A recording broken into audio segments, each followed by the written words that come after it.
Okay.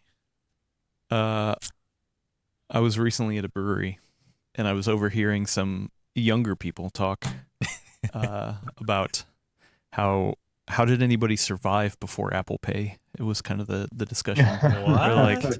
it's so easy. Like, can you believe all those Android people that don't even like get it? They just get Do they not? Are they not aware that there's other contactless payment right. forms? I wanted to be like actually. My Samsung Note had a metallic strip in it. I'm sorry, a magnetic strip in it that mimicked a credit card before even that NFC stuff took off. Also, that's cool. Yeah, that's you also didn't know such that? it is Yeah. such a Bay Area thing to say too, though, because there are also plenty of other regions that don't have a lot of contactless pay. I Yeah. swear, sometimes I understand why people want to send locusts our way. Yeah, it was really one of those hard things that just I wanted to be like actually, but then I was like whatever. But yeah, no, I remember. I think it was a Note 5. I think it was my Note 5. Yeah, they had a magnetic strip in the phone that you could use it as a card as long as it was a tap. Like a had the magnetic strip, right, the running Oh, that's thing. cool. So yeah, like I remember the first time I used it was in the Safeway, the old Safeway by my house, and I got out my phone and the lady was like, "Oh no, we don't like accept the NFC stuff," and I was like, "Nah, Watch it's this. it's gonna see it as a card," and I tapped it right by the swipe thing and it worked, and she's like, "Oh my god," and like yeah, like I would constantly get that, and then when NFC picked up, like that was kind of a different thing, but Yeah. yeah. Anyway, you kids and your Apple Pay and your stupid USB-C ports. Did you know Apple invented the USB-C port? We just found out today. Today. Yeah. Yeah. So anyway, actually, did they even announce it? I don't know. I should be checking that. Yeah, too. yeah. Willis is watching. Willis is a dirty Hey. iPhone user. He thinks Apple Pay is the best. But I yeah. I'm a dirty iPhone user, but I don't use Apple Pay. Well, yeah. Where I'm at, you get it. Maybe 70% of businesses, 60% support it. So Oh, got it. Ziv says the best USB-C phone that was ever made. Yeah, because it's the only one that they've ever made. I don't think I'll switch. I'm still holding strong on my iPhone 13 Pro right here. That's not what they want you to think. No, Yeah, I know. yeah, you're a horrible Apple user. Tim Apple needs your Apple money. He my needs your every money. Year. Needs Every your money. year. Give him your money. Anyway, hello, welcome. We're live. I see it here on the internet. Glad to have everybody here. We got some good, it was funny. We were trying to think of what we were going to talk about, and at first I was like, man, we don't really have much to talk about, and then all of a sudden we got a good list of stuff to talk about today, and hot off the presses, I didn't even know about it, dropped Thunderbolt 5, so we added that to the list. And then it's fast. yeah, and then sorry for everybody who felt like the last episode ended on a cliffhanger, because it did. We had some technical difficulties, and we just started talking about the Legion Go, and then all of a sudden, I think it had something to do with networking and YouTube itself, because YouTube actually killed the stream, which doesn't happen unless we do it manually. So I think it was a YouTube problem. Anyway, Can you actually finish your sentence? You were saying like, "Oh, we're gonna get what? we're gonna get ripped. We're gonna get ripped. We're gonna get We're gonna get ripped because that thing is 1.8 pounds. It is heavy. Ooh. heavy handheld. Anyway, we'll talk. I'll recap really quickly in the Q&A, just in case you want to hear. That's laptop weight. hmm And it's all held by plastic because they're detachable Joy-Cons. So, oh man, we just got a super chat from Marlon Yamzon. Yamzon. Thank you. Yeah, I think I'm saying that correctly. 1999. Thank you. That was a great year. And even great super chat. Thank you so much. I appreciate this. There's no questions here. Just wanted to say keep up the good work, ladies and gents. Also, you should do more tier list podcasts like the candy one you did a few months ago. Oh. Yes, we should. Yes. Actually, I have tier lists working. I've been working on tier lists for months. So yeah, I want to do the one because I think that stuff's kind of fun. So Anyway, Yeah. and once again, we are fabulously sponsored by Falcon Northwest. If you couldn't tell, I also brought in some Liquid Death. Oh boy. Because we got to get that, and I'm breaking the number one rule of sponsorships is that you don't give them free sponsorships, but maybe this is the way to get the foot in the door. I don't know. Hashtag it. Ooh, should I sprinkle a little bit of Falcon fuel in my Liquid Death? Just a little hint. Wait, it's just Liquid Death is just I bet. water, right? This one's just water. They Right. do make Caffeinated. other versions, but this is this is the sparkling water. Wow. This isn't still water. You combine those two, you'd have a pretty badass cup of coffee, I think. Right.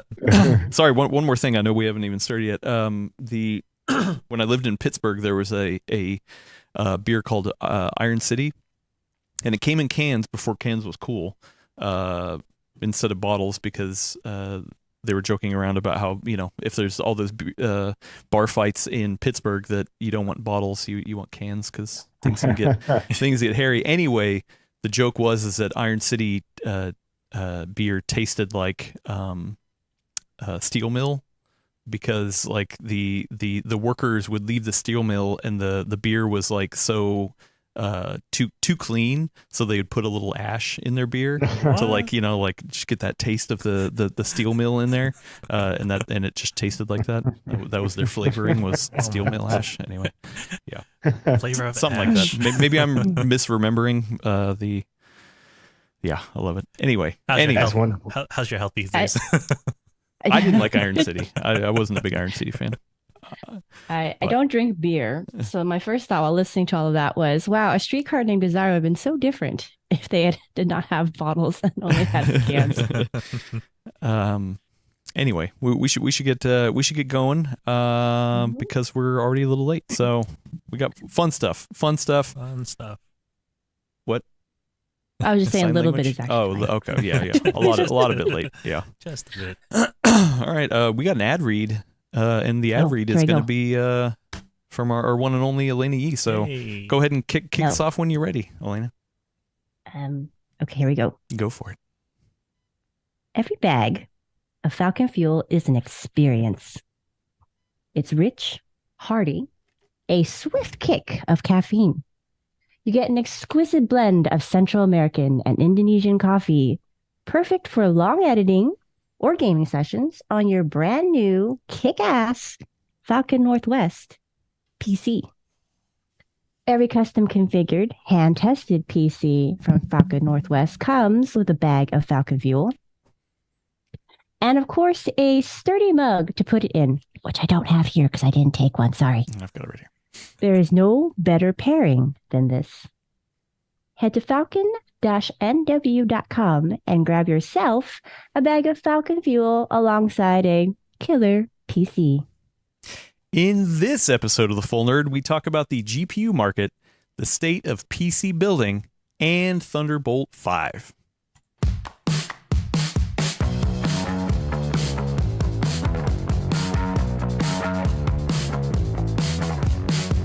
Welcome, everybody, to The Full Nerd episode 271. I am your fill-in host, Adam Patrick Murray, and on the line with me, I have that fantastic ad reader, Elena Yee. Sorry, I don't want to skip you, Brad, but Elena did a really good job reading that ad. That was Hello, it's me. fun. Hello. If you didn't know, it was Elena the whole time. And we got Brad Choco Taco Charkis on the line. What's going on? Hello, Internet. What's your shirt? It looks like cyberpunk coloring. Oh, that's it's No, not it's freaking Jack. donkey. Okay, I'm sorry. BFF. I just saw the neon yellow on your shirt and Wait. thought it was cyberpunk. It's past my turn, but can I also show my shirt? Because I'm very Please, excited by Go this. for it. Yep. For audio Oh, listeners, it says I don't grow old, I level up, and it has a controller on it. Good thing Gordon's not here, that he'd get triggered by that controller. Speaking of triggering the verticals and horizontals, we got Willis Lai. Hopefully, Willis, you can peel away from the Apple keynote to help run the show. I'm trying to not give Tim Cook my my money every year. It's trying to. But hello everyone. Hello internet. I'm also wearing a Monsters Inc. Mike Wachowski t-shirt. Mhm. So yeah, hello. Man, we are styling today. I know. Wow, sounds like it. I'm just boring wearing a shirt with cactus on it, cacti. Anyway, we got a fun show that we're gonna get to. I got my notes here. Look how professional I am, filling in for Gordon. Unfortunately, still can't join us, so we're here to talk about PC stuff. And the first topic of the day is a GPU market share, and actually a little bit of CPU market share in there. There were a couple recent reports that we hadn't covered. This is a little bit of older news, but we just haven't covered recently. John Petty Research, a famous or infamous, whatever you want to call it, research firm, is actually not too far from us. We need to have John Petty on the show sometime. He's a cool guy. Put up a couple recent articles about GPU market share and shipments for AIBs, a little bit of CPU stuff in there. It's something that I think we always get the emails, and we kind of like to look at the information and kind of just take that analyst point of view and maybe look at it through our lens to see like, oh, okay, that makes sense. I have links in the description to both of these articles, but the first one titled GPU shipments increased by 11.6% from last quarter and decreased by 27% year over year. So one of the big takeaways is that second quarter is usually down. So maybe this means, a little bit of a recovery for the market. But either way, it is down year over year. And I mean, we've seen the charts. I can't remember the last time we covered it, but we had that chart of like shipments just like continuing to drop. Yep. Yeah. Oh, here's a quote from John Petty. Quote, whereas the increased shipments are welcome good news, the overall PC market and therefore the GPU market has been on a steady decline since 2010. And so if the market has indeed turned around, it's not going to get to the levels it was 10 years ago, end quote. So, yeah. That's not always good news, I guess, but good news in the short term. If we dig into the numbers a little bit, I think Willis, if you want to put up that first one, the market share one, he kind of lists out quarter on quarter and then year over year, and it's this chart that he has for the breakdown of the market share and who kind of controls what. Obviously, we see the biggest slice of the pie is in NVIDIA, and they've pretty much held steady quarter over quarter, 68%, and have actually increased year over year from 62%. So once again, we'd kind of seen that before. AMD has increased quarterly, and then Intel has decreased a little bit. Also, I should mention this isn't just discrete GPUs. This is also laptop configurations as well, so that's why the higher Intel number, you'd be like, what, ARC is selling that well? Yeah. Yeah. So any quick takeaways from this, Brad? A couple things popped into my head looking at these. One, it definitely isn't the GPU market of yesteryear. If you look at the combined total of shipments this quarter, it was just over 6 billion units, whereas in 2017, 2016, like AMD alone was shipping that. So like the total market isn't as big as just the Radeon market used to be, much less NVIDIA. 61 million units. Correction for sorry. GPUs. Yeah. I might be looking at a slightly different thing, oh. but I think it is encouraging, even though it's unusual for GPU shipments to come up this quarter. It makes sense. We've finally saw the launch of the 4060 Ti. Hopefully no one's buying that, but the 4060's out. That tends to be the system seller for NVIDIA, the main driver if you look at all the Steam surveys. And being down year over year that much makes sense, because last quarter, remember, was the worst quarter ever for graphics cards, like in decades. Like it plummeted.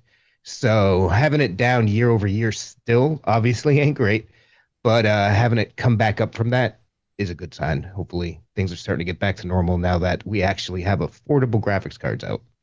Yeah, and once again, this research does not include like resale cards or like I'm sure there's plenty of other GPUs being bought and sold that aren't the current stuff. This is talking about shipments, brand new card shipments from the actual manufacturers themselves. So there's obviously plenty else going on in here, but this is just at least one little look of where it is. I know this is once again a little bit older, and this was before the 7700 XT and the 7800 XT got released.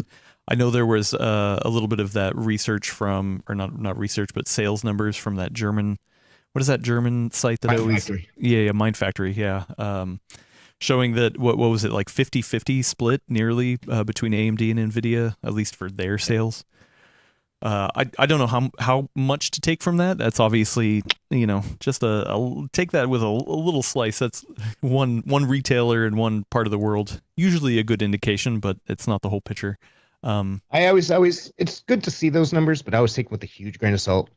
They definitely in Germany do tend to skew higher towards AMD than other parts of the world. And again, it's one retailer, so yeah. But I will say anecdotally, it seemed like now that we're about a week off of the launch of those GPUs, the official launch of those GPUs, that it feels like, and maybe correct me if I'm wrong, that the 7800 XT was like, hey, you know what? That's a damn good card. I know at least on Newegg in the US, it was sold out for at least a day or two. I back ordered one, and then it just barely shipped. So oh geez, yeah.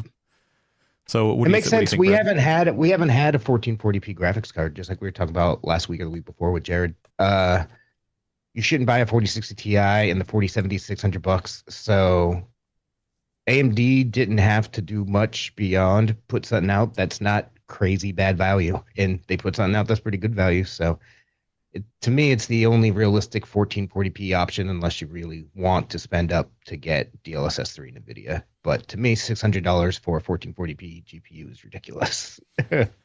Elena, you hear any word on the street on how well this last Radeon launch has been? Well, actually, it's funny you mentioned that because I was helping a friend put together a build list right before Labor Day weekend. And she was ready to buy. And I was like, hang on, let's wait till next week for your graphics card. You can buy the rest of it now, but wait till next week. And so then the reviews launched or dropped. And I was like, oh, okay. So like, here are your options. You could do the 4070 because she has an ultra wide monitor. You can do a 4070. You can do the 7800 XT, or you could do the 6800 XT. Here's the pros and cons of each. Go look at the charts yourself, figure it out for yourself. I don't want to, given how much this card is going to cost you, I want you to have an informed opinion before you put down the money. She comes back like 10 minutes later and like messages me. She's like, I bought a 7800 XT. Wow. Did she just look just at did she just look at the thumbnails on YouTube and she's like, you know what, that's the one? I don't know. I mean, I might have exaggerated slightly. It might have been 15 minutes, but she went through it quick. I think partially because she trusted me. Yeah, okay. And then two, she's like, okay, this is like just confirmation bias at this point. I already kind of know what I want. But as we were talking, because she's like, oh, I'm going to get this model. And I was like, oh, you might want a different, card because, this brand has slightly better cooling, usually quieter. And as we were talking, it sold out. And I was like, oh crap, I'm so sorry. And she's like, no, it's cool. I already ordered it when I sent it to you. I already decided. I was like, okay, good. It's a woman who knows what she wants. This is an anecdote off the street. So like, yeah, definitely that first day, because we were talking on September 6th. On that first day, she was already decided. People already decided, I think, what they wanted. So yeah, there was a period where it sold out. Well, has she had AMD before? Is she? Yeah, actually, it's okay. a big upgrade for her. She's going from a Coffee Lake processor to a 7600X. 7600X for a CPU. And then she's going from an RX 580 to the 7800 XT. She's like, dang. I haven't heard from her. I think she's just been lost to Cyberpunk this whole time. She's like, don't talk to me. I'm playing games on my new system. She built it on Sunday, I want to say, or Saturday night, and I haven't heard from her since then. I think she's just been busy with it. Hey, another satisfied customer. That's what I like to hear. Dang. Okay. Well, back to the John Petty research stuff. He does give a quick summation that AMD's overall market share increased 1.2% from the last quarter. Intel's market share decreased 0.4%. NVIDIA's market share decreased 0.8%. Obviously, Intel's market share is slim, and who knows how many they're selling of the A750 and the A770 or the A380 even from late last year. They haven't had a new GPU launch since then, so I can understand why that one hasn't moved. But Nvidia's market share, I thought would have, I don't know. So Wait, sorry, I was reading chat, so I might have misheard you. But Intel's share actually went down a smidge, didn't it? 0.4%. Yeah. Yeah. Which, once again, is a small part of the overall market share. Well, oh, sorry. You know what? I was slightly confusing the share, but also how many that shipped. So they actually shipped fewer cards by a slightly higher percentage, like almost, 12? Was it 12%? Okay. Intel's shipments rose 11.7%. No, 0.12%. I'm not surprised by that. Intel's GPUs have evolved into being pretty competitive, especially that A750. If you can get that for around $200, that's great. But they've largely just let the A770 go away. Like you can still find some of them out there, some third-party ones. Intel doesn't even offer the first-party limited edition design anymore. Well, not even for the limited edition has gone for the A750 as well. I double checked recently because I was chatting with Keith, and we're like, oh, we should do a check-in, an ARC check-in kind of thing, and we looked and we were like, oh man, you can't even get the limited edition A750 either. I guess it was limited, so we fit that limit. But in this article they also talk about the total CPUs sold as well, and they break it down. If you want to show the second slide, market share 2, the total CPU units, and this does they do kind of break it down between desktop and laptop. Laptop increased quarter over quarter and held steady from year over year, so at 72%. And then desktop CPUs, kind of the same thing, but from quarter over quarter, it actually dropped CPU sales. I think that's probably obvious. There hasn't been a new CPU launch, I guess, since the 7800 X3D. So the second quarter, again, like we were saying with the graphics and everything, because graphics cards obviously go into new systems. The second quarter is historically pretty soft for PC sales, because that's like between the holidays and the back to school summer season. Those are the big times for pushing for these companies to release new products and push pre-built and laptops and stuff out. So the second quarter is always a little bit, soft. So I'm not surprised to see that. Yeah, in the article, they state that the second quarter is typically down compared to the previous quarter. This quarter was up 12.4% from last quarter, which is above the 10-year average of 8.1%. So on average, it's actually up for the CPU once again, but that's also including laptop and desktop. So yeah, laptops. Obviously we focus a lot on laptop on the website part of it, not as much here on the podcast, but it seems like people are still buying laptops. Everybody wants laptops. I think it's unusual to find people who want desktops versus laptops, actually. Yeah, much more laptops get sold than desktops, even though we're in the desktop DIY space. Oh yeah, we're of a niche of a niche. So the second article that John Petty Research published, kind of a little extension on this, titled "AIB Shipments Climb in Second Quarter 2023 with Unit Sales Increasing from Quarter to Quarter." So this is specifically about add-in board shipments. So if you want to show that chart, so this is the total AIB share and units. They break it down quarter over quarter, year over year. AMD, Intel, and NVIDIA. Intel was dropped from 4% to 2% of the market. NVIDIA dropped from 84% to 80% I'm talking quarter over quarter. And then AMD increased from 12 to 17%. That's a healthy jump. That is a healthy jump, and obviously we don't know how many not first party, but reference cards or Founders Edition cards are compared to AIB, but most of the market is AIB, correct? Yeah, the vast majority. Vast Like majority. even like Nvidia obviously makes its Founders Edition, AMD makes its reference cards and sells them through the sites, but they are a tiny fraction of total GPUs. They want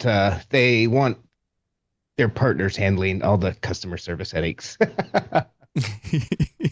But yeah, I mean, so this is kind of a good look into the overall GPU market. Sure, we're kind of missing out on those first party, for lack of a better term, but this is the majority of them. A quick highlight here: they say it's above the 10-year average.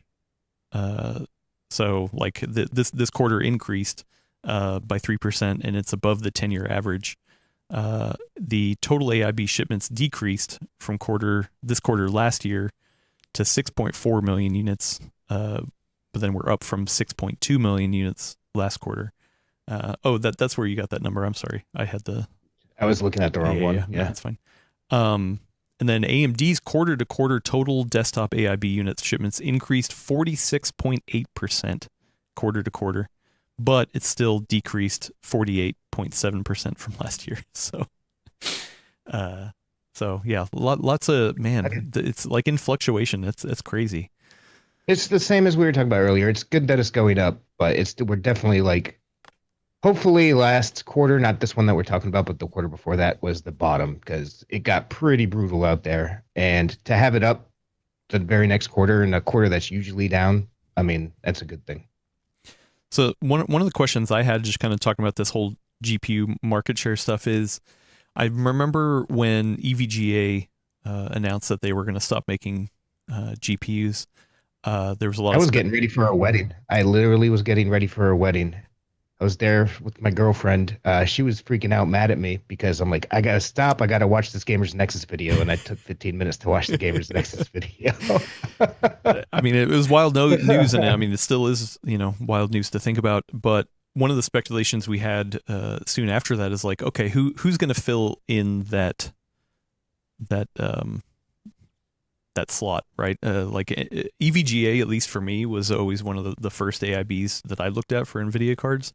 So, yep. Now that we're some time out from it, Brad, Elena, do you have any feelings of who's kind of filled in that slot, or do you think it's just been kind of like evenly dispersed between the major ones like MSI, Asus, Zotac, or I guess Zotac doesn't. I have bought a lot of GeForce cards.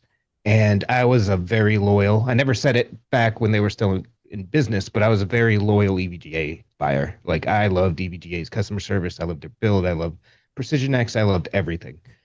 And I don't think any other company has stepped in to fill that sort of void yet. I think it's more just the companies that are around are selling more cards than they used to. I don't think any of them have necessarily stepped up to try to fill the shoes of an EVGA's reputation. Like, they had excellent customer service. They had responsive everything. And there's no company that does that at that level yet. And that, what was that program? The Step Up program? I can't remember the name of it. That was it. EVGA Step Up. Oh, was it? Oh, okay. Yeah. Things like that you don't necessarily find again, from a manufacturer, but at least in terms of like actual cards made in different styles, like I feel like we're starting to see some cool trends in aesthetics, to kind of differentiate. So like it's healthy. I don't think as much as it pains to not have EVGA around for GPUs. Like, I also don't feel like we're in a worse spot for it necessarily. But they've kind of filled in performance-wise, just not necessarily from the customer service and company wise. Off these John Petty numbers, I find it really interesting just how much market share AMD climbed last quarter for the AIBs, going from 12 to 17%. Sure, that's only 5%, but like you said, that's a 48% increase compared to what they were selling before. And I think I have no idea, but off the cuff, I would say that really speaks to the fact that Nvidia has basically given up on the sub $500 price point. Like the 4060 Ti is nothing should buy in either iteration. The 4060 is not as good as the 7600, which is cheaper. Like unless you're spending $600 and up, like you really shouldn't be considering Nvidia too heavily. Well, and I was reminded recently that they haven't launched a desktop 4050 either. So yeah, 4060 is the lowest end of the stack. I doubt they will. Yeah, I don't think they're going to. I get the feeling we've had this talk on here before. Integrated graphics are getting good enough, and making these cutting edge process chips, the TSMC process, is so expensive that I think they're kind of ceding the low end to integrated graphics and handhelds at this point. Sorry, that was me opening my Liquid Death as quietly as I could, but still got brought up on the on the microphone. That's actually kind of depressing thought, though, Brad, because I feel like there's still a significant enough gap between integrated graphics and where we're currently sitting with current gen discrete graphics cards that there's a pretty big underserved population. And like what was it, a couple weeks ago, I went in to borrow the 6400 from Adam, since I wanted to finally finish up an article that you've been expecting.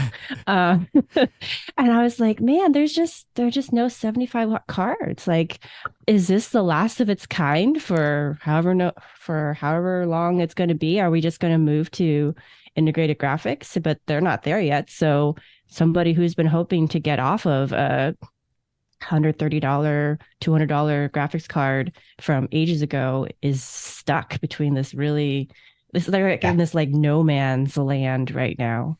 Yeah, it's too bad because I really love the NVIDIA, especially the 50 and 50 Ti class ones.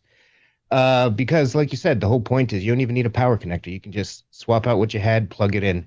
And even if it's, decidedly unimpressive performance, even versus the 4060 or whatever, being able to do that and getting that dedicated VRAM and stuff like that, if you just want to play esports games, like fill up a cyber cafe in China or something like that, I think there's still a market for that. But I'm just not sure that they can make them cheaply enough to make it worthwhile.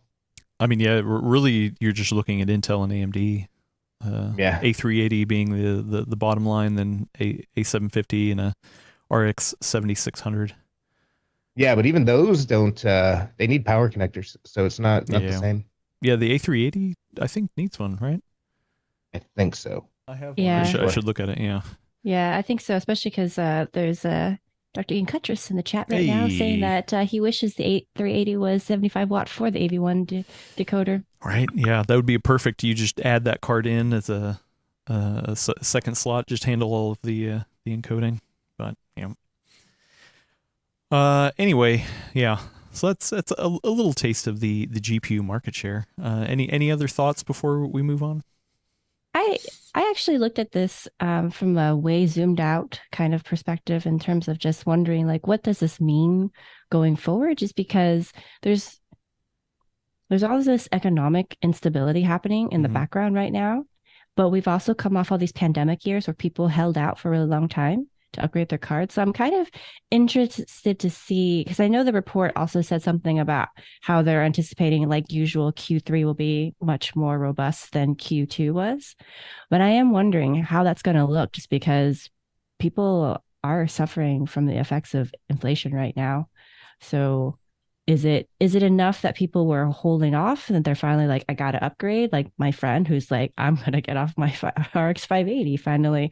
Or is it going to be more of a thing where they're like, man, like the cost of food just keeps going up. I think I'm just going to keep riding it out until maybe someday my 75 watt replacement card will come. I'm kind of interested to see how it goes. I feel like I don't feel like I have a good idea of like what the market's going to end up looking like even the next 6 months to a year.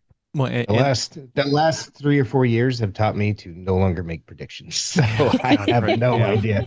Well, and I mean, honestly, there's still a lot of old inventory. Our RTX 30 series and Radeon 6000 units are still getting sold through. So it's this feels truly like a weird mixed generation, Yeah. for sure. So yeah. Anyway, yeah. Speaking of PCs, I want to take a second to talk about Falcon Northwest. Right here on the table next to me for audio listeners, I have a Falcon Northwest Tiki. I'm gonna clear off any liquid things so I don't drop it over. But this is a small form. It's a micro tower is technically what they call it, but I call this small form factor. It's also got the I don't know if anybody, Brad, you never got that 4080 that was in from the ProArt, the Asus ProArt 4080.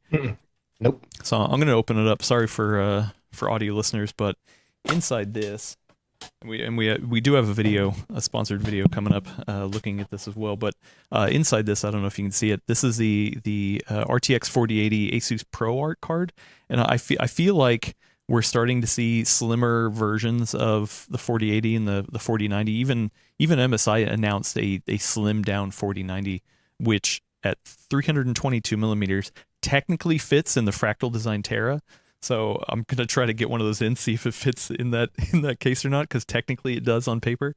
Anyway, Falcon Northwest did work with Asus to be like, hey, you know what? Like we need a small compact 4080. It's great for production. And actually stylistically, I like the ProArt series. And this is like a perfect pairing for this Tiki. Also, one of my favorite things to do with the Tiki is just like sit here and push it, because a lot of people think it's like going to be real top heavy and like tip over, but it's got a heavy base to it. So I love the Tikis. Those are, I think I talked about this last week. Those are I've always admired the Tikis. Like, you could tell Falcon Northwest has put a lot of time and engineering into making those things run awesome. And it's crazy you can get a box that small running a 4080. Yeah, and it's custom configured, stole the words hand-tested. right out of my mouth. Like, the Tiki line's been around for a long time. Like, I remember seeing those like back in 2015, 2016, when I was still relatively new to covering Just Tech. And that was before small form factor was a DIY. Small form factor had really, really taken off as like a more general popular thing. And so it was very impressive to always to see those. Yeah. Super cool. And thanks again to Falcon Northwest for sending us off this coffee, this Falcon Fuel. Because if you want some coffee, go ahead and buy some Falcon Fuel, and it comes with a gaming PC for low price. Yeah, it just happens to come with it. Anyway, I hope I didn't make too much of a mess on the table here. So let's talk about the state of PC building, shall we? Because Elena was like, hey, you know what? Well, there's not a ton of news, but maybe we can talk about just like the current status of PC building, where we're at, where we feel like, and I kind of want to break it out by component. I know we talked about GPUs for a little bit. We talked a little bit about CPUs, but I feel like CPUs are like in an awesome spot. Like, you can get some really good power for real low prices. How does everyone feel about the current state of CPUs right now? I totally agree. To me, with the way product lines traditionally get released in like the fall or at CES, new CPU lineups, to me, if you're a DIY builder, this late summer period is always the best time to buy, because they're starting to clear house. And you can get some excellent CPU power for really great prices right now. Yeah. I don't know, Brad. I still like Black Friday. I pick up my parts. So, Elena, you're not as excited about where CPUs are right now? I mean, I'm still excited. I'm just being particular about when I shop for them. When? Okay. Well, do you think this year we're going to see like insane CPU deals for Black Friday? I feel like in general, I don't like Brad. It's hard to make predictions because things have been so unpredictable for the last 4 years, really. So part of me wants to say no, because I just don't think there's going to be like major drops that would precipitate like having just this whole like kind of fire sale mentality on what would be a previous generation chip. Mm-hmm. At the same time, it is kind of a slower year, I feel like, in terms of what people are buying, right? So maybe just to add some incentive, we could see some loss leaders. I just, my spidey sense tells me that it's not going to be like last year where it's just like, oh my God, this like 3D, like the 5800 X 3D is suddenly like insanely cheaper, and this is cheaper, and this is cheaper, this is cheaper. I think it might be more of a situation where it's again, it's like Micro Center's doing this, and everyone's like, I wish I lived near a Micro Center. I mean, they still have crazy bundles. They do. For like CPU, motherboard, RAM. Yeah. That's why everyone's like, I wish I lived near a Micro Center. Yeah, great. I've never set foot in one, and I hate that. Hurts your heart. I think for all computer parts in general, aside from graphics cards, like what stinks for the HPs and Dells and whatnot of the world, like so few computers are selling. Like we were just talking, we're at the bottom of the crater. You can get really good deals because people are trying to move what they did make, and they're sitting on giant stockpiles and stuff. So I just feel like everything right now, if you have the money to spend on it and don't need to pay for gas and food, or you have to do that anyway, but you know what I mean? You got some left over I don't after. need to pay for gas. I mean, Brad, come on. Priorities. It's a great time. Yeah, you can eat the chips, right? Yeah. Well, and I still feel like storage is somewhere just like, man, I keep seeing like storage deals. And storage. Like, that is crap. insane right now. Like I was just yesterday, I was debating, there's a Intel, I think 670p, whatever that model number is, 2 terabytes for, I want to say $65, $70. Oh, and I was like, yeah, so it's not the best performing drive out there. It's not a terrible drive, but it's not like at the top.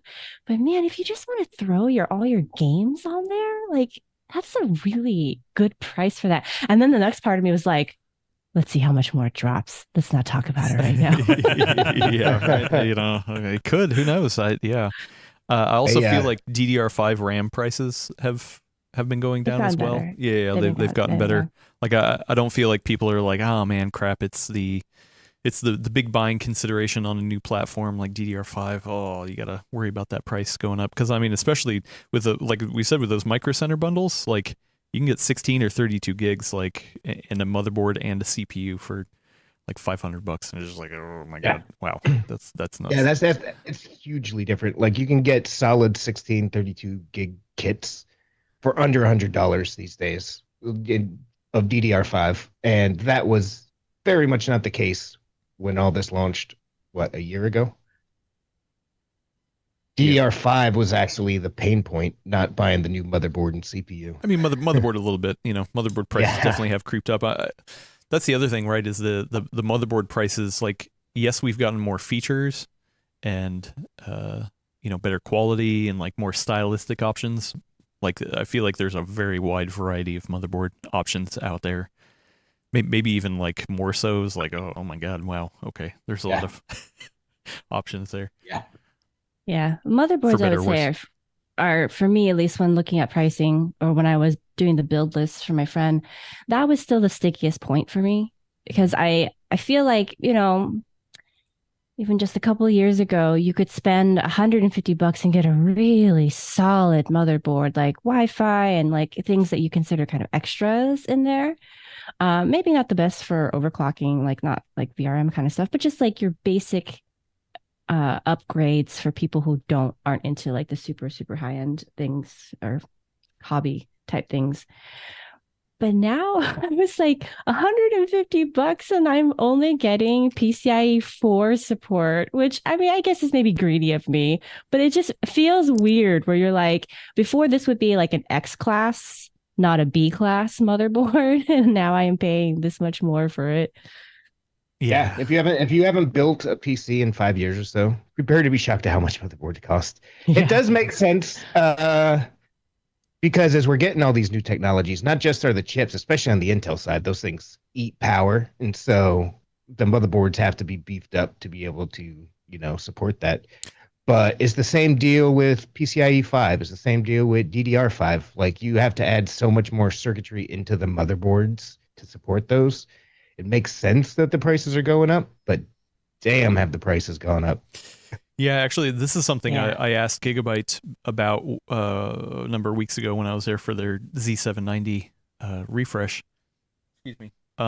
And yeah, I was like, hey, how are you balancing the fact that people are asking for more features, but they're also at the same time trying to ask for cheaper prices? Because that's the thing. Like there are a lot of cool features. Like a lot of those motherboards have the quick release latch for the M.2 drives, things like that. It's like, okay, well, that's awesome. Or stylistic features, or I mean, feature sets.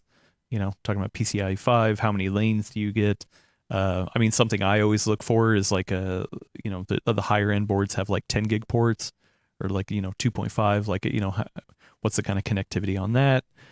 I mean, VRM support like is definitely bulked up, of course, but also like I don't think like. I think it's a little bit more of a marketing thing. It's like, how many phases and all that kind of stuff is meaningless to a certain degree when you're not pushing it that hard anyway, or if you're just gaming or anything like that. But yeah, I mean, there is a lot that's going into these motherboards and their features, but also at the same time, I mean, it comes at a cost. So yeah. It does feel a little bit like what we've discussed on the laptop side of things, where you know how if you get a bells and whistles and everything, but everything and the kitchen sink type gaming laptop, like everything is upgraded, right? So you can't really get just this couple of features. You kind of have to pay for like the whole premium experience. It kind of feels similar on the motherboard side right now as well.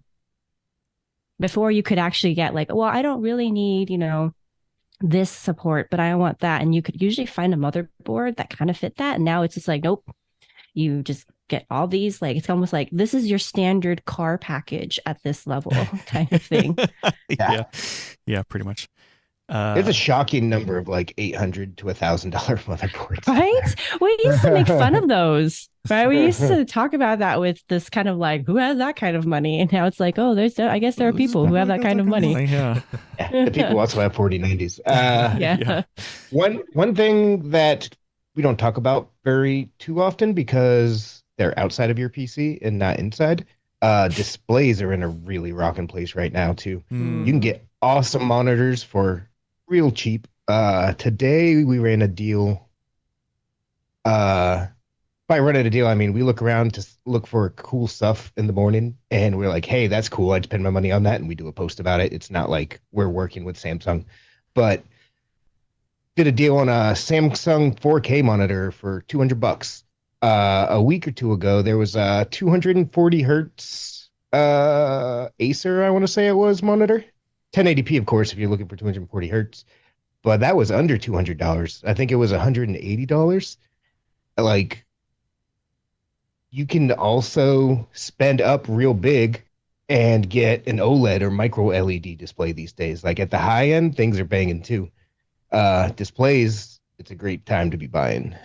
I feel like, I mean, obviously 1080p is the majority out there, but I do feel like 1440p has finally gotten some really good inroads because 1440p monitors have really come down in price, right? Yeah, you can definitely get great ones for under $200. You can get really great ones for if you spend a little bit more, but you can get a solid 1440p, 144 hertz monitor. You might need to look around a little bit, but you can find one for under $200 every day. And that really is, to me, that's the PC gaming sweet spot. Like if someone's like, I have not unlimited budget, but an okay budget, just want to, get a set on a system, and that's kind of what I want to be running for years. I would definitely point someone to 1440p rather than 4K or 1080. Yeah, I mean, obviously, like the 1080p, there is use for it for sure because you can push really, really high refresh rates if you really care about that. But yeah, I feel like 1440p is definitely a sweet spot. And then, I mean, the hardware to push 1440p, like what do you think? What do you think is like, hey, you know what, this is either the minimum you should go or like a good recommendation for 1440p? Elena, I'm sorry, remind us, your friend paired the 7800 XT with a 7600X CPU, right? Yeah, 7600X is kind of a sweet spot for a solid gaming CPU right now. I was actually looking at some of the Intel offerings and I was like, oh, you know what? I don't think I like that actually as much for this build. Um, so yeah, ended up going with AMD AM5. Brad, what do you think's a good sweet spot for 1440p gaming in terms of hardware? I think Core i5 or Ryzen 5. So 76X and what is it? 13700K? No, that's 13500K. I forget. 600K? 600. Yeah. They always change it by one like every generation. Yeah. Like, Yeah, all right, it's now weird. it's 500. Yeah. Now it's 600. Now it's like, what? Just pick one. Yeah, it was just to clarify, it's a pricing thing too, right? So between the two chips, that's really what's causing like the pricing difference plus the performance relative differences, right? So like that's honestly what ends up influencing decision. Yep. For 1440p, if you're playing esports, like you can get by with a pretty cheap GPU, believe it or not. But ideally, you would want to have something like the new 7700 XT or 7800 XT, or maybe find a used 6800 or from last gen. But if you can find them, they're starting to dry up. The 12 gigabyte 6700 XT from last generation, you can still get those for around $300, and that's a pretty solid 1440p performer still. Right. Yeah, Yeah. like it's good. And we're talking specifically like standard 1440p, not ultra wide, right? Because that was one of the considerations that I had taken into account as well. So that's why I ended up boosting her up to like the 6800, 7800 XT range. Because yeah, if you get an ultra wide, you need to step up. So Yeah, ultra wide, you definitely would want the 7800 XT. that's essentially, I mean, depending on the pixel count of the ultra wide, I mean, you're talking about more closer to 4K performance. It's like between the two, yeah. Yeah. Yeah. Well. Speaking of outside of the system cases, where Elena, I know you have a soft spot for cases, but where do you think we are with cases right now?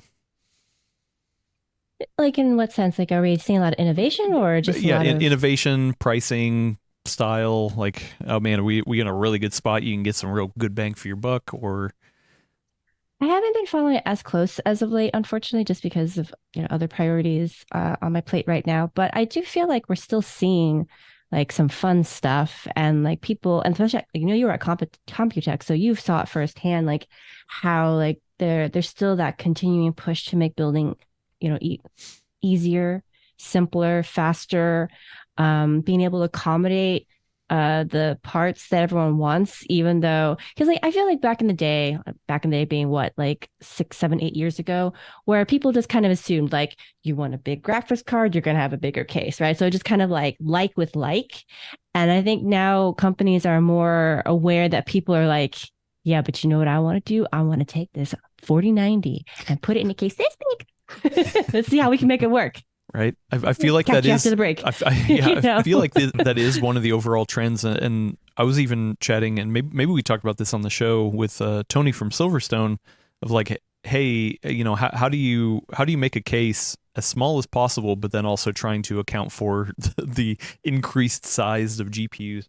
Once again, I do feel like we are starting to see some of those top end SKUs like a 4080 and a 4090 like get smaller redesigns.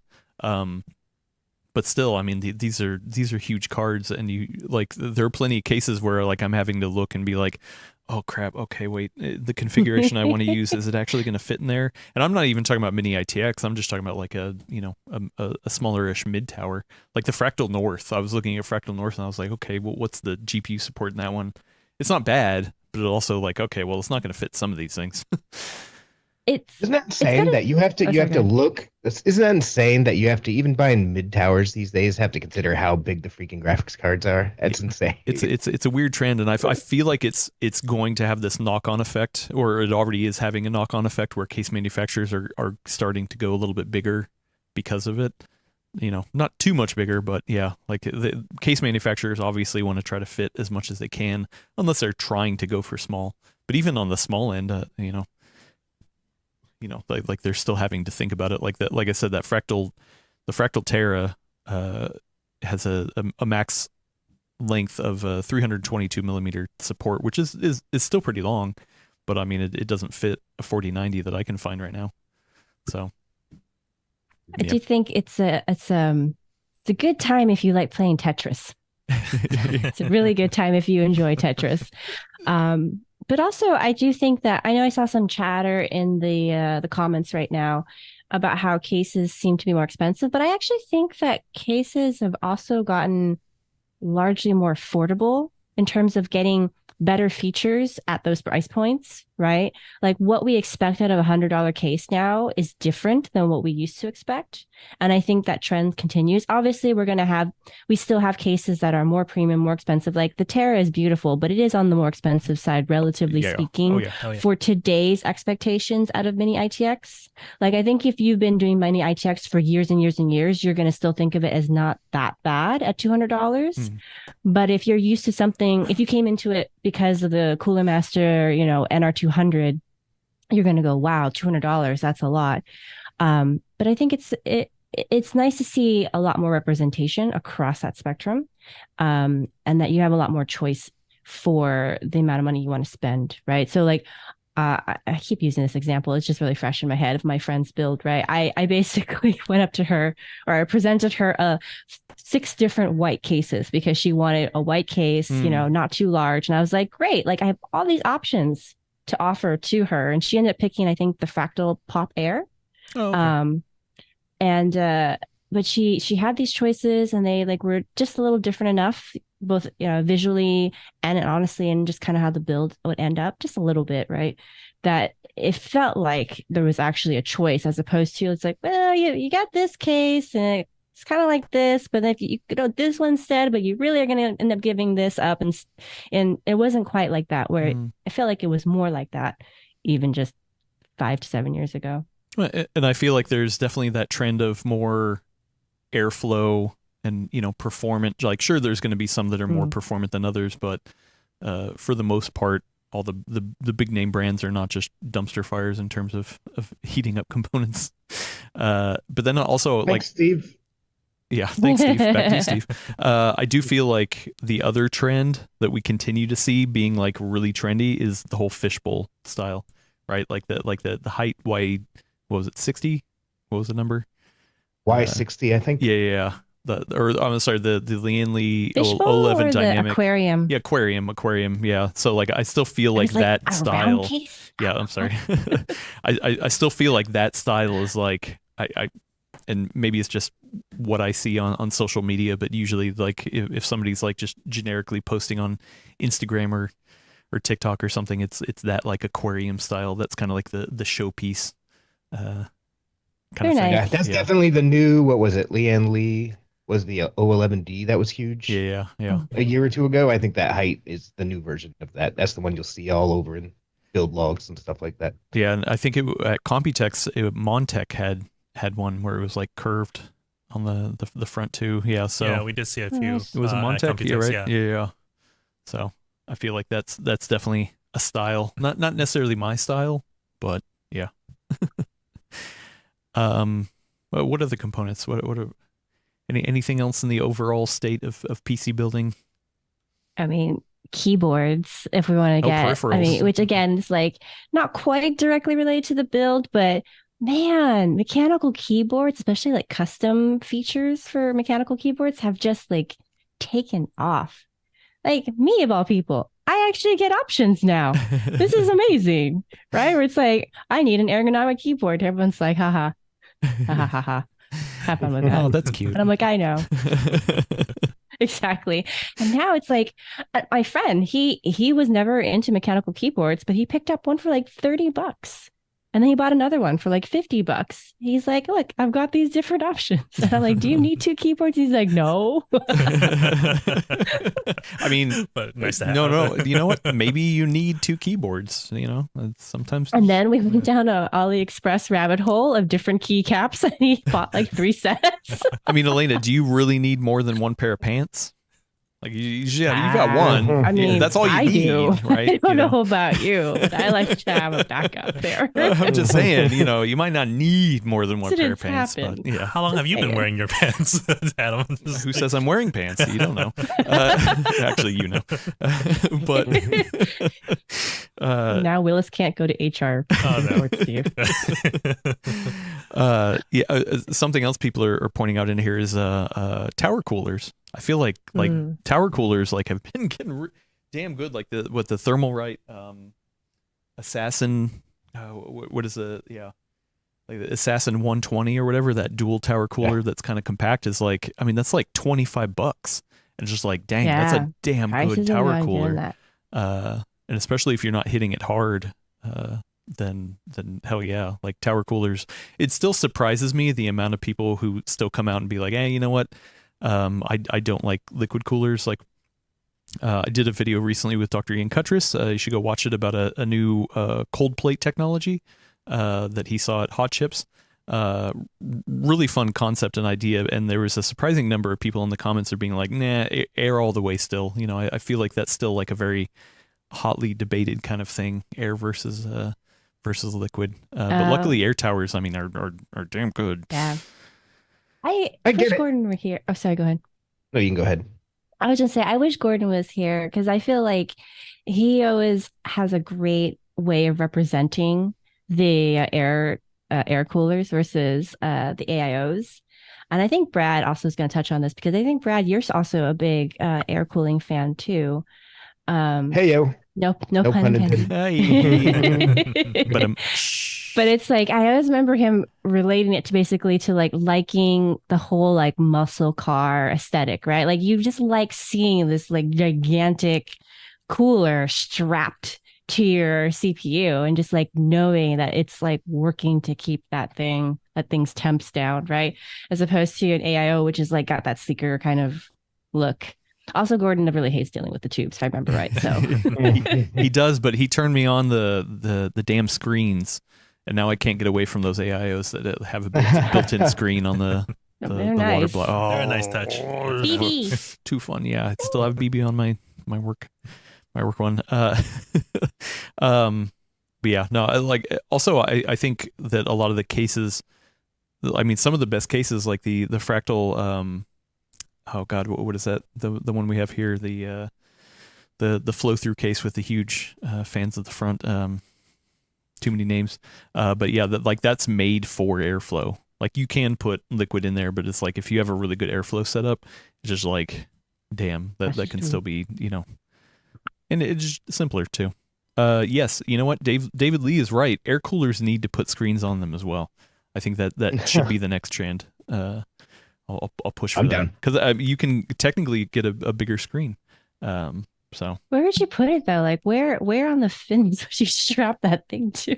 well, like the Would you put it like slightly like apart from like a stand almost on top of it so it still can pass through the air? no, yeah, no. Well, like I think about, I have a Mugen 5, which has like a little spot on the top that has like an RGB area to it. So I mean, if you have it right on the top, right against the side panel of the case, like that's like the perfect spot. It actually would be pretty cool because then you Right? wouldn't have to do those separate like tablet type things Yeah. for like your full readout because you get like you said, you'd get so much more screen real estate. Right. Yeah. I mean, there's got to be something like a heat maybe issue or something like that. You don't want your screen melting. Yeah. What's up? Is it the torrent that we have? The torrent. The Yes. torrent, Thank yeah. you. God, the Fractal torrent. Jesus. But yeah, who knows? Excuse me. Cool. Anyway, I feel like overall, I mean, even though we're considering the economic and world conditions, like, you know, and there are some trends that we see, especially on the GPU side, that's not great. But at the same time, like, I mean, it's not a bad time to build a PC in my mind. Yeah. Like, I I feel think like, it's yeah. I think it's one of the only times in the past 5 years where it's a great time to buy a PC. Like even biting a bullet and spending up a little bit more on a modern GPU. Like even with that factored in, I think it's a great time to buy a PC. Yeah, crazy. Jen from 1G1 friend of the show Ooh. earlier gave us $5 super chat. Thank you so much. Thank Bought an 8 terabyte for under $400 from Samsung. I remember buying 128 gigabyte for $380.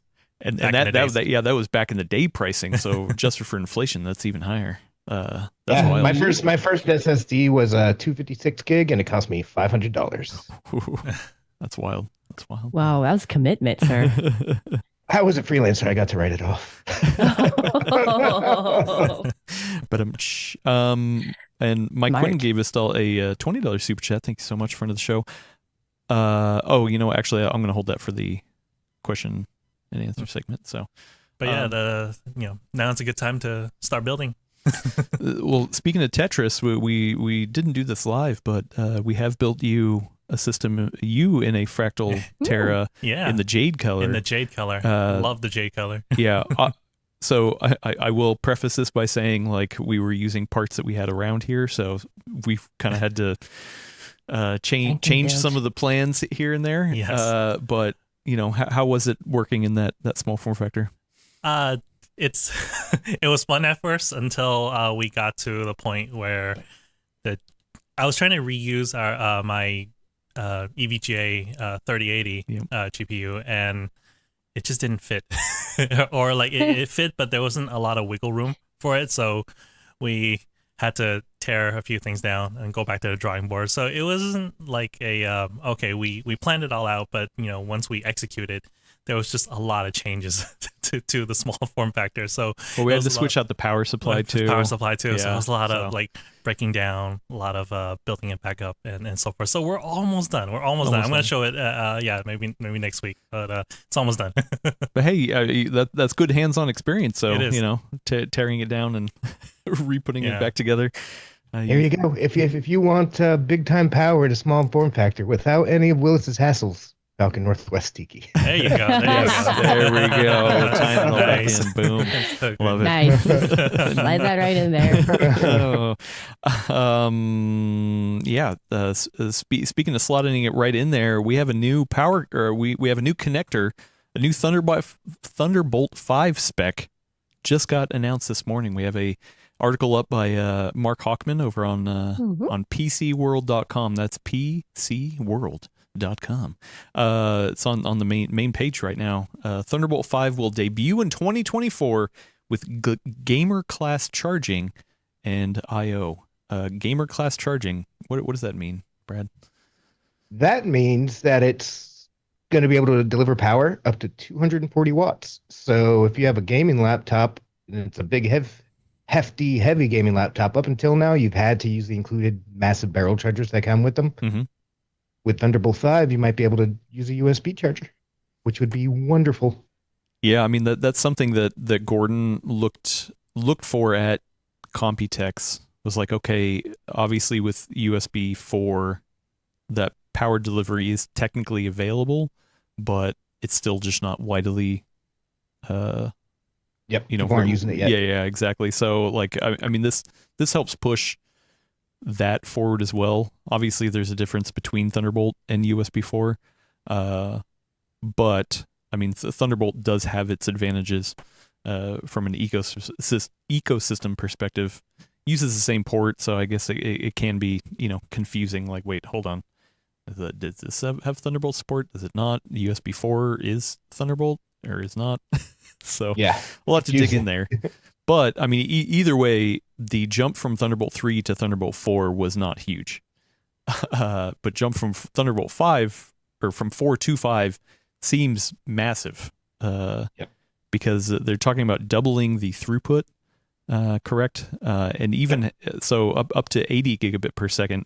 But then there's also a bandwidth boost mode that goes up to 120 gigabit per second, capable of driving what is it, 3 4K 144 display. No, Thunderbolt 5. Three 4K displays at 144 hertz each. Mm-hmm. That's wild. That's a lot of displays. Is that with the bandwidth? No, that's just the straight that's with the straight 80 gigabytes. I don't think that's the bandwidth boost mode even. But anyway, Thunderbolt 4, you can only do up to 2 4K monitors at 60 hertz. Mm-hmm. With Thunderbolt 5, you'll be able to get up to 3 4K monitors at 144 hertz. So regardless if it's using that bandwidth boost or not, like that's a huge jump.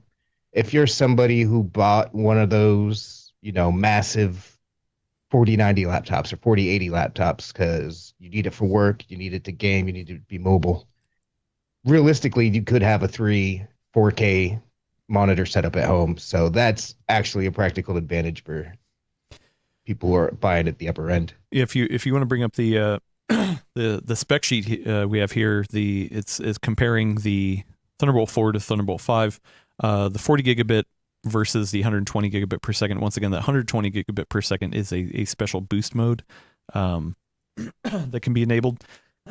Excuse me, that is just what it'll top out at. It does have kind of requirements for PCI bandwidth and things like that, but also the networking doubles from 32 gigabit per second to 64 gigabit per second. At least for me, I mean, one of the things that I've always had a weird love-hate relationship with is eGPUs. I feel like that market's been kind of stagnant for a while, mostly because Thunderbolt 4 has been kind of stagnant. Or I'm sorry, Thunderbolt 3 and Thunderbolt 4 has been kind of stagnant. But I mean, with these kind of speeds, like I am very excited to try to get in whatever latest eGPU iterations are in there, because I think that can be a big game changer for that kind of stuff, if you know you want an eGPU and can use it. So Yeah. So Yeah, that's great. Yeah, Thunderbolt all external GPU enclosures, they were real big when Thunderbolt 3 first came out, but then they just kind of like, I mean, kind of died off. There was always a performance penalty. I remember I did do a lot of testing. Excuse me. This liquid death is not. It's killing me. But the eGPU support, like, it made sense in my mind if you had an older laptop that had Thunderbolt support. Like, okay, you know, maybe the GPU in it is getting a little long in the tooth. Or the other option is, hey, you have a modern laptop that doesn't have a discrete GPU, because you don't need it if you're carrying it around. You want something thin and light, but then you go home and you plug it in and you get that you get that boost in performance. I like that idea. There's definitely workloads that can benefit from that idea in my mind. But yeah, there was always some sort of like trade-off. I remember I never ended up doing this video, but I wanted to do testing to see like where the efficiency curve was.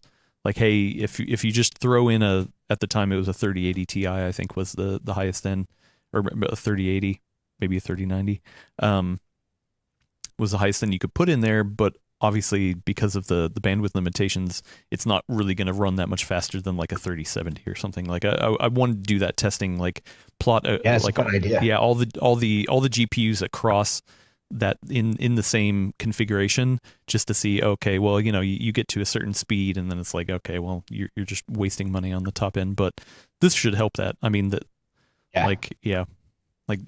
doubling that performance helps. I don't know if eGPUs can take advantage of that boost mode. I haven't read too far into it. We should get Mark on to kind of talk a little bit more about it. Oh, and actually, this makes me think, I mean, there's this announcement is coming ahead of Intel Innovation, which is next week, which we will be there in San Jose to cover stuff. So hopefully they'll have some sort of demos or something to show off for Thunderbolt 5, and we'll learn more. One thing that cracked me up about this is that Intel made a point of touting it can also support a brand new class of external AI devices. Like, man, you don't got to shove AI into everything. There's no AI device that this is no. Okay, I'm trying to look over the thing, but did they give an example of what an external AI device would be? Are they talking about like a dock? Like I didn't see anybody in here or anything in here that's like. They didn't.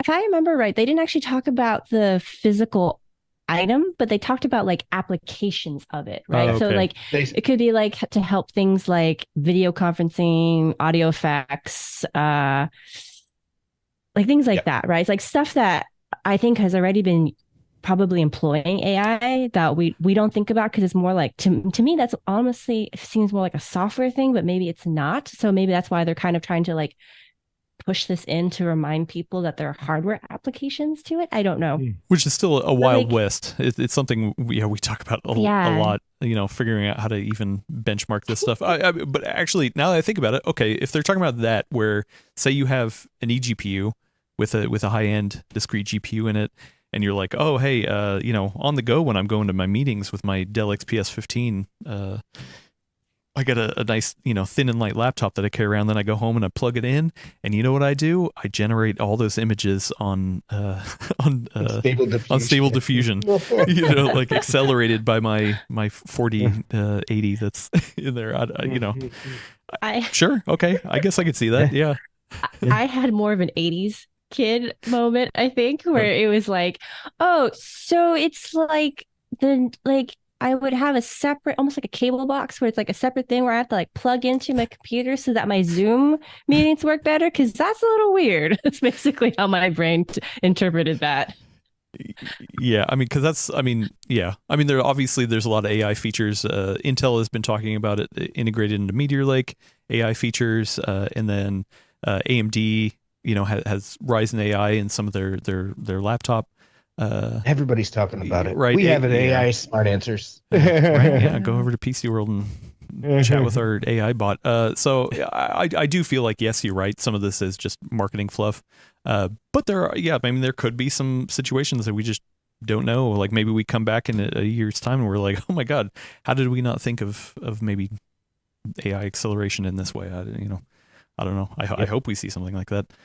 Speaking of Meteor Lake, they didn't commit. Correct me if I'm wrong. They didn't commit that Thunderbolt 5 will be a part of Meteor Lake, correct? Correct. It's not. Oh yeah. Unfortunately, Intel is not saying whether this will be inside its new Meteor Lake chip or some other platform, but they did say it will debut in laptops in 2024. So once again, we don't know specific details around Meteor Lake, when it's coming, but they're saying at least Thunderbolt 5 is 2024. Also, Thunderbolt 4 will continue. It's it's not going to be immediately into Thunderbolt 5. I'm sure there's some sort of cost associated with it. So we'll probably see like lower end laptops still maintain Thunderbolt 4, while higher end will focus on 5 for now. But yeah. One of the cool things, as well as with pointing out, just like with most of these cables, I think it's a cool thing. They'll maintain backwards compatibility. Mm-hmm. So if you have a Thunderbolt 4 cord and you plug it into this, you'll still get Thunderbolt, but it'll just be Thunderbolt 4. It's the same as you do for USB or HDMI. The cords are interchangeable, but it defaults to the slowest one. Mark actually maintains a best Thunderbolt dock hub for us on PC World if you're looking for it. But outside of extreme cases for like when we're at trade shows and things like that, I don't personally use docks that often. Elena, are you a big dock user? No, I don't actually have a setup that needs one now. Yeah. Brad, I know you've been working mostly on a laptop, or are you using the dock regularly? I'm not using the dock regularly. I'm still in the process of getting my house set up. It's been forever. But I think I'm going to be. I'm thinking, because I am liking having the laptop and being able to go sit outside and work and do stuff like that. So I'm thinking I'm going to get a dock for it and have a workstation out there with my test bench and a dock setup, and then I can just, switch between the two. Yeah, I guess I am wondering, like, who's going to need 3 4K displays at 144 hertz? Again, that would be need, Adam. It's about want and fulfilling your heart's desire. Yeah. You can buy a $4,500 Razer 4090 13908 laptop for content creation, for gaming, whatever. And someone like that, I definitely could see having a setup like that at home, and then bring it to work to do whatever the heck you do with a machine like that at work for. Well, and actually, now that I think about it, we knew somebody who used to work out of the office here, Vid, who had a laptop. It was just like a work issue Dell XPS. I don't know the specifications, but yeah, he was in his setup. He had 4, 24 or 27 inch displays, like a day trader or something in front of him. So you know what, actually. I could totally see him being like, yeah, I've got 3 4K 144 hertz displays. What's the 144 hertz part? Yeah, cracks me up a yeah. bit though. It's like you can't drive all those displays while gaming with a single GPU these days. Actually, So it's like it's a little overkill if you actually It's did overkill, have yeah. 440 Also hertz. expensive as hell. How much do you think 4K. you'd have to I pay? mean, yeah, but if you're going that extreme, the price isn't really the matter. It's just more of like the practical. Like, wait a second, can you actually drive all those displays? Like, no, it's just gonna be. Yeah. I guess maybe you have sensitive eyes. I don't know. I mean, but good point. Hey, you know what? At least the spec is out there. The theoretical limits don't need to be pushed yet. As you know, as long as hey, it's there. It's not holding us back. You can if you want to, and then maybe one day we'll catch up. To me, that's the important part because right now Thunderbolt 4 docks max out at 4K 60 pair. So even if you're not going to do 144 hertz trio, you can at least know, hey, I can upgrade my monitors to 144 hertz now, and it'll be great. Nice. Yep. So yeah, I'm excited. 2024. Yeah, I can guarantee you that whenever we get the first Thunderbolt 5 equipped laptop in here, I am definitely going to be doing some eGPU testing because I am very curious about that. And I'm sure Mark will be chomping at the bit to update his Thunderbolt buying article, or I'm sorry, Thunderbolt dock buying article. He's got to do all the more testing now. Those are actually more of a pain to test than you would think. Oh, I definitely am aware that they would be. Yeah, imagine like the compatibility and getting things to recognize all this. Oh yeah, he is a strong man. Yeah, good job, Mark. Anyway, okay.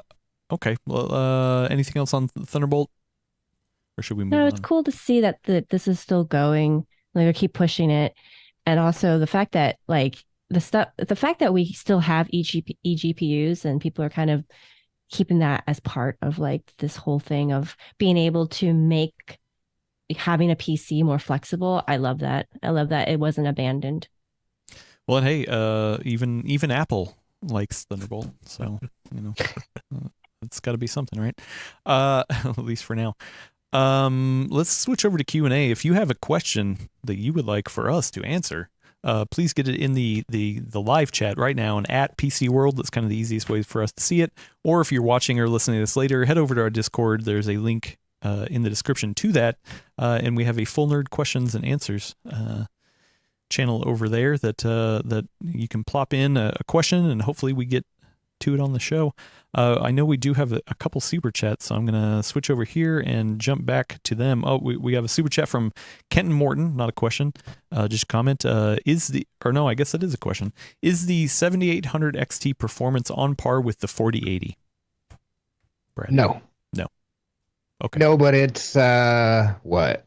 The 4080 is $1,200 and the 7800 XT is $500. So definitely not, but it's plenty fast enough for 1440p.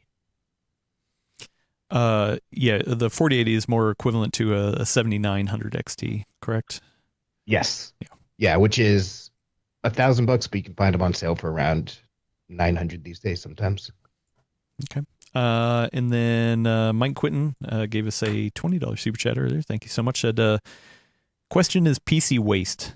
Got the latest and greatest fully RGB'd out. 4 months later, I'm told it's all obsolete, and to be in, I need to get rid of my 4 months old stuff.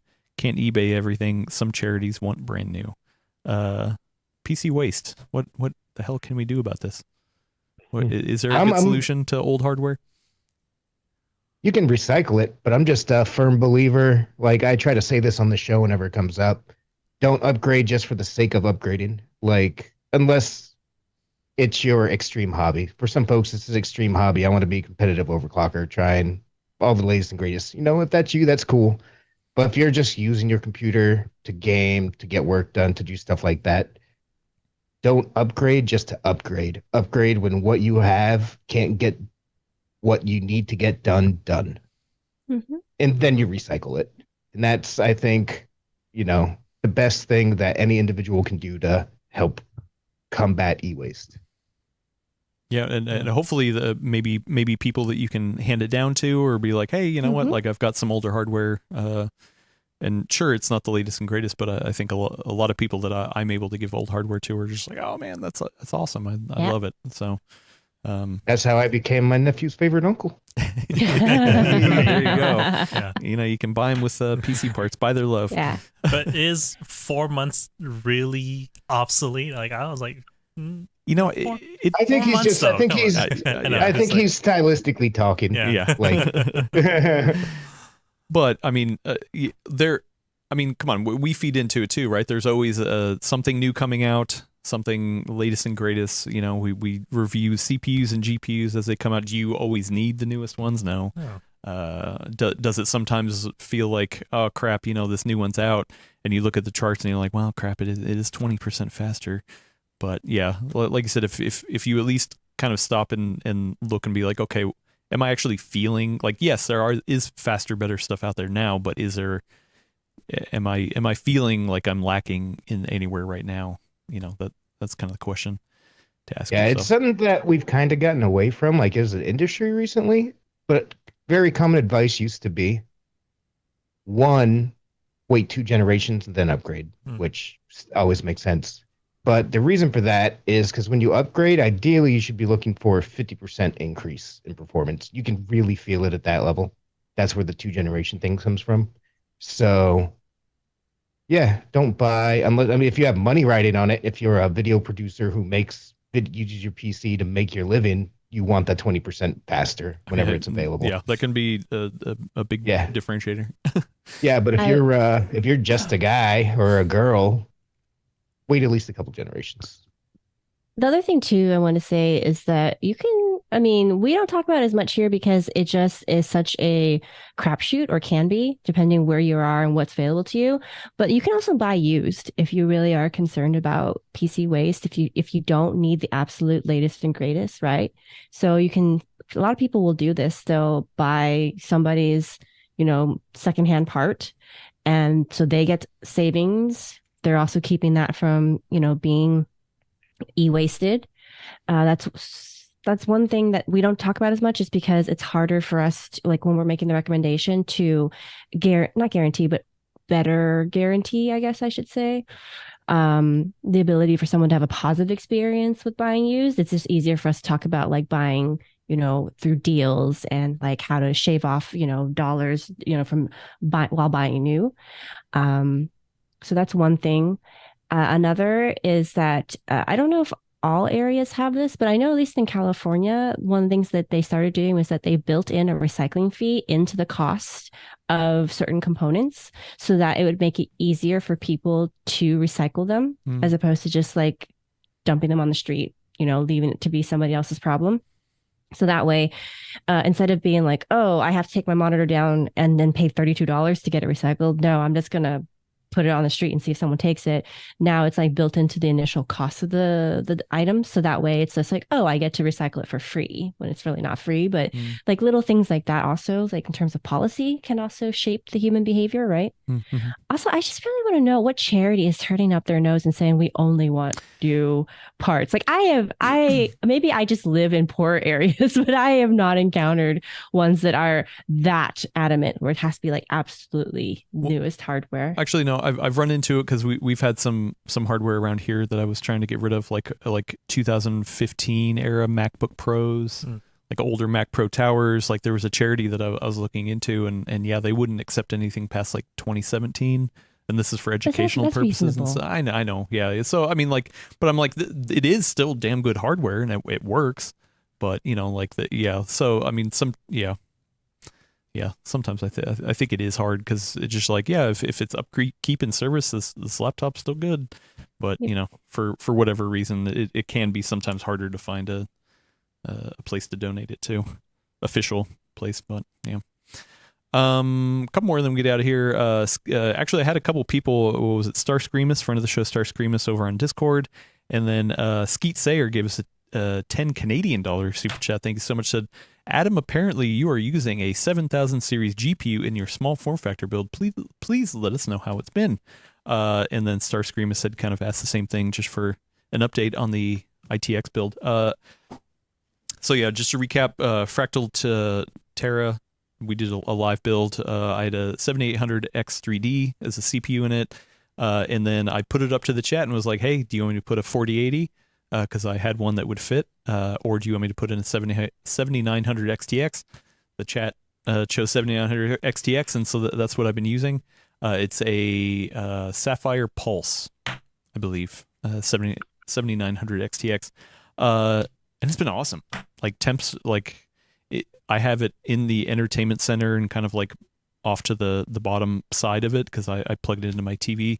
And temps are usually nowhere above like 71C. The CPU is actually a little bit more hotter typically than the GPU.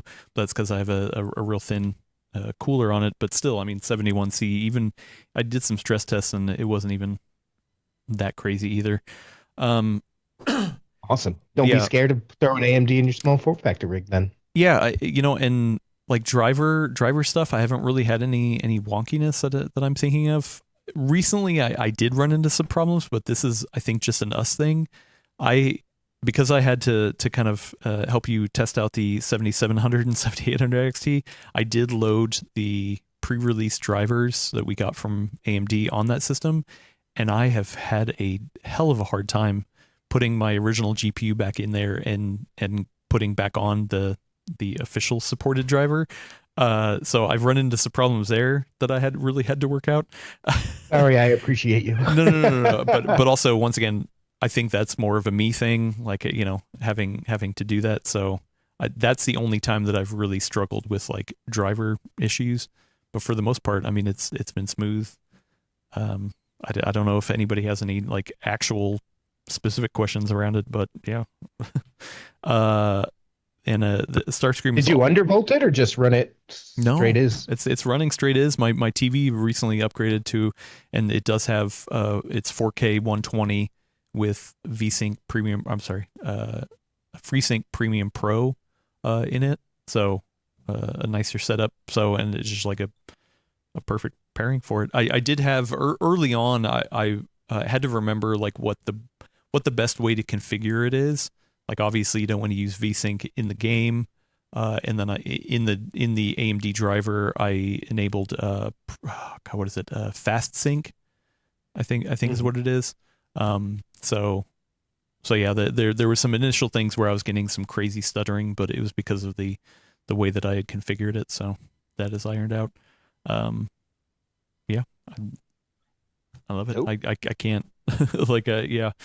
I mean, sure, I don't have the DLSS stuff, but I mean, for the most part, FSR is almost everywhere, and yeah, I'd say the probably the game that I've been playing the most that has pushed it hard, to the point where I haven't been able to get a consistent 4K 120 is Starfield. But I think that's less about the GPU than it is about the game. So yeah, it's CPU and RAM in the game. Yeah. So yeah. But yeah, somebody had mentioned cat hair. I have that's been my final consideration, is I do want to, after a couple months, pull it out and well, I guess I kind of ruined that because I did the testing. I kind of had to break it down because of that one. So I don't remember seeing like any crazy dust balls in there or anything, but that's kind of my last long-term thing, is to be like, okay, with such an open case, how dusty or hairy is it going to get in there? So that's a fun idea. Yeah, something to check in on. And Not then the whole cat in there. yeah, pretty much. Sometimes they shed enough that you're like, what the hell? Did you have a baby? And then Starscream has also asked about Rock'em. I have not tried Rock'em yet. It's something I'm looking into. Let's do another question. I think I had one lined up over here on the Discord. Mostly running at stock, asked about the eCam thing that Ian and I did a video on. Could eCam be used inside of a vapor chamber instead of a currently used internal support pillars, with heat pipes going from the vapor chamber to fin stacks for air cooling? Would it be more efficient than the standard vapor chamber? Would it be worth it for the cost if it was better? I would say definitely ask this question to Ian because he knows way more about it than I do. But just a quick recap. The pitch that Ian was kind of saying was like, hey, there's behind, it has other uses, but the reuse we're talking about is AIO. Behind that copper plate, there's a fin stack that helps wick away the heat with the liquid. You know, it's trying to get as much surface area to kind of wick away the heat and kind of recycle it through the radiator. Instead of having just tall copper fins that are straight and long, they've developed this company called oh crap, what was the name? Oh, Fabricate with an 8, Fabricate Labs. Yeah, I get it. Have developed this method called eCam, and it's essentially, I know this is dumbing it down, but I'm dumb. So it's almost like a 3D printing up of this weird Swiss cheese shape. So the idea is to increase the surface area that the liquid can flow through, but also not increase the tension that's needed for the liquid to flow through. So it looks weird. It looks like this stacked Swiss cheese design, but like, you know, it either can match what a fin stack is for a cheaper price, or actually have a better performance. The one big downside, and a lot of people were talking about it in the comments, was but build up, because I mean that is one thing we've seen in other AIOs is the liquid can have like a buildup in the fins, then it's less efficient. I don't know how they're addressing the idea of buildup in this, but that seems to be kind of the one downside people are pointing to. Other than that, it's cheaper, it's better. I think we will see it applied to some degree. Could it be used in vapor chambers? I don't know. That's something that's kind of above my head. So, you know, maybe ask Ian or reach out to Fabricate and see what's going on over there. But I mean, maybe. Who knows? I do. That's the correct answer. You'd have to ask them. This is new technology. I don't know. Yeah, it was funny. I was chatting with Gordon about this because I was like, how crazy is it that we've seen 2 revolutionary cooling technologies in the same year? Earlier this year, we saw the Froer Labs AirJet. That's starting to be implemented, and that's like kind of revolutionizing air cooling. And then through MEMS technology, and then this eCam thing comes out which could, you know, help liquid cooling get to an even better spot. One of the other things they were talking about was most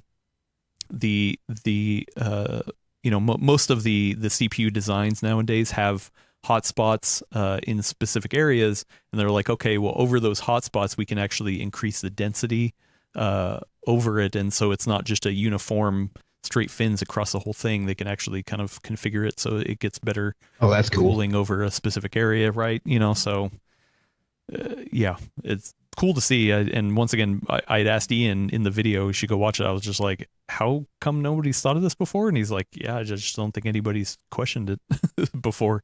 So it's something definitely cool to look out for. I get He it. didn't. Shh. That's 2 puns in a show. Here we go. We got one from Sort of Fast over on Discord.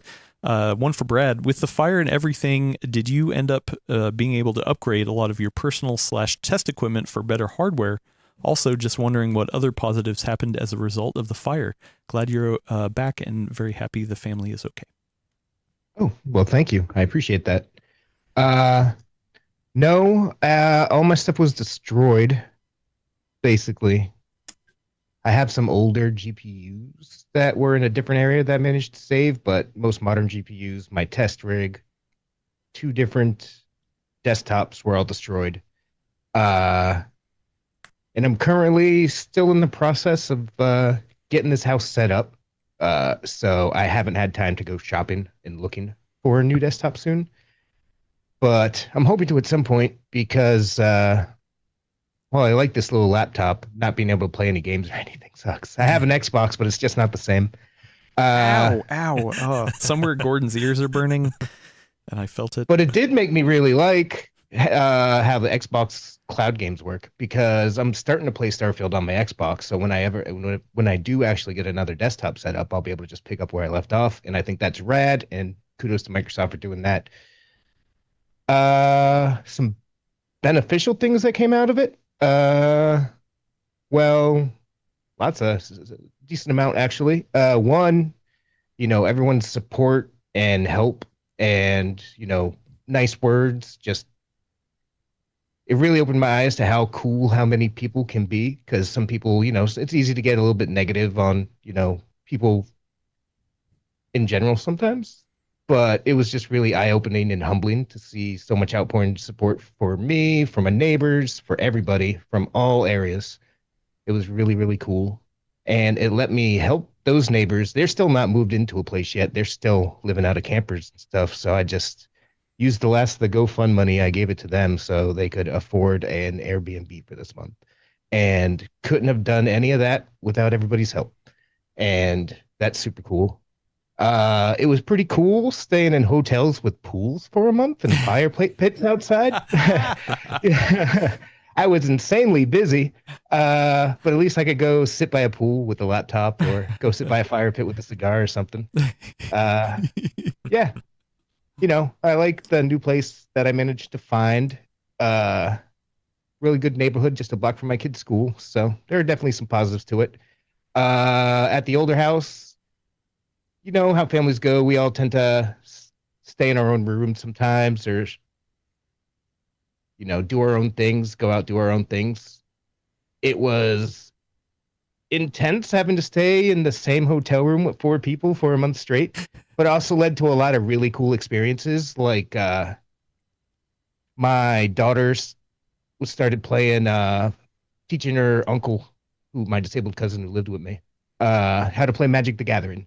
And that never would happen sitting around the house. There would never be a day when, because Mike and I would be watching sports or something. It would never be, hey, let's play at Magic the Gathering, Uncle Mike, and stuff like that. And there were a bunch of little things like that. Just being in close with people for so long, there's a bunch of little cool, awesome experiences like that too. That's awesome. And then for the hardware, obviously we talked about it a little bit with your testing rig. That's not great. That didn't survive. And then your gaming rig that was your main work rig, that also didn't survive. Correct? Yep, that didn't survive. So that's why you're working on a laptop mostly. Yeah, and I also had a high-end 7950X system with the high-end motherboard and RAM and everything, new in the box, and that also was destroyed by the smoke and whatnot. Didn't you have a really nice G-Sync monitor too on your desk? Did that get ruined? That survived. Oh, that survived. That's good. I lost all of my other monitors. Oh. It was cool. The firefighters, they have like a crazy thick, like quadruple layer tarp that they threw over my entertainment center and my computer desk before they started blasting everything. It's so heavy it actually cracked my TV down the middle. But it saved Here, I'll my save monitor. that for you. Yeah, but the monitor held up. Not intentional.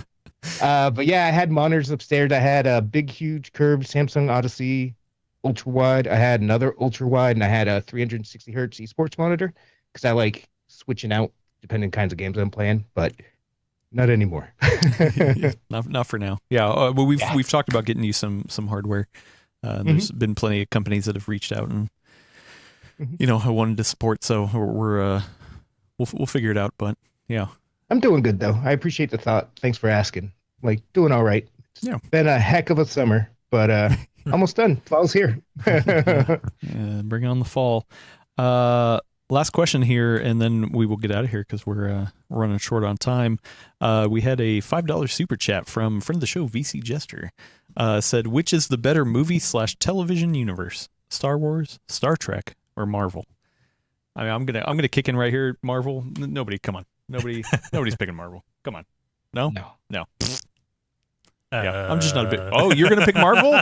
Oh man, Willis, dang. Will is the most controversial of us all. I let the outrage funny out now. Wow, yeah. So out of those 3, you really think that's the best universe, Marvel? I mean, just because that's what I grew up with, so it's just I wasn't I didn't have a whole lot of access into Star Wars, Star Trek. It was just like whatever. That was just Star Trek, long just gone. whatever. Yeah. For me, it was just Whatever. I know. Don't let Gordon Star hear Trek, that. whatever. But yeah, no. Space politics. But yeah, This is a more controversial question than politics for us. I think he's alluding to the fact that Star Trek is mostly politics. I just want to say though, like Willis, in this decision of yours to choose Marvel, like I feel like this is a window into your brain, because you obviously have to be identifying with everybody who has some kind of superpower, because like who would want to be in the Marvel universe and be like one of those people screaming, running because a building has collapsed? Yeah, your bus gets thrown. Right? Like you, like I think I feel like it says that you are not identifying with a common person in this universe. Oh man. what about you guys? Enough about me. For me, I actually prefer to watch the Star Wars movies. But when it comes to the universe itself, I think they've done a better job constructing and staying true to the Star Trek universe. So I'm gonna go cast my shot there. They're getting too crazy with the new Star Wars stuff. Too crazy, really? Yeah, okay. Yeah, well, I thought I was going to have the controversial opinion of Star Trek because that's what I grew up with. I mean, being able to watch the original series, my parents were big fans of the original, so I watched that. Next Generation was coming up as as I was in my teen years. Deep Space Nine, I loved most of the movies, like pre J.J. Abrams movies. I actually, you know what? Recently, I showed Lindsay Star Trek 4 for the first time, and it was actually kind of funny to see. You know, they're in San Francisco and looking for Alameda and stuff like that. So it's kind of it was fun. But yeah, so Star Trek, yeah, that's 2 for Star Trek. Elena, I think I know what you're gonna pick. I mean, you probably already do, but it's okay. Before I give my answer, though, because I'm pretty sure everyone knows what my answer is going to be, I want to say that I actually had to go back just a moment ago and reread that question because I actually did not read it as just like, what universe do you think is best? Like, I read it as like, which universe do you think is the most like the actual best to actually exist in? Like, I don't know why my brain went there. Oh. And so my like absolutely like within like a second of reading it, I was like 100% Star Trek. Oh, like, yeah. why would you want to live anywhere that's not a utopia? Like, there's no poverty. Like, everyone's guaranteed housing. Like, you can eat whatever you want. Like, why would you choose to be screaming on a bus because some villain is like flinging it to and fro? Like, why would you want to be in a universe where people just randomly shoot people in bars? Like, I don't know why my brain went there. But, like, I'm just like 100% Star Trek. Yeah, but I also love it because I generally like the stories that come from that universe, if we're going with, I think, with the actual spirit of the question and not my weird survival brain. Well, we only have about 40 votes in the poll. I thought Star Wars was going to be higher in here. So far, 44% is Star Trek. So yeah, that's not too bad. I thought Star Wars would kind of lead the poll. So I vastly prefer the Star Wars movies, but I just think the Star Trek universe, the way it's constructed, like the stuff Disney's been doing with Star Wars, kind of put a taint on the universe to me. They retconned all the old Timothy Zahn books and a bunch of other stuff like that. Which, I mean, all 3 universes are deep, obviously. I mean, Marvel, going all the way back to comic books, you know, Star Wars, Star Trek. I mean, they all have deep universes, and I've known people who have been deep in each of them, for sure. But yeah, Star Trek is just, it's my jam. I mean, almost anything now has like a cinematic universe as well, though. I remember like Halo. I actually read a Halo book. I don't remember which book it was, but you can buy them at the grocery store. You know, like, yeah. So you can dig in to anything. Anyway, that was a fun one. Thank you, VC Jester.